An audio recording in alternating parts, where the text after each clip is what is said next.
Орнитологи зафиксировали, сфотографировали бёрд-вьючеры. Да? Нет, ну, или сфотографировали любители, выслали, да, показали, что вот в этом месте вот такую птичку видели. Все, считается, что эта птица у нас есть.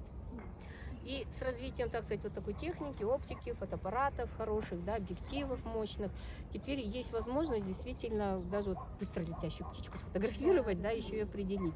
Вот, и поэтому у нас этот список птиц потихоньку пополняется. Конечно, не небольшими там какими-то количеством, но по одной-две птицы бывает, что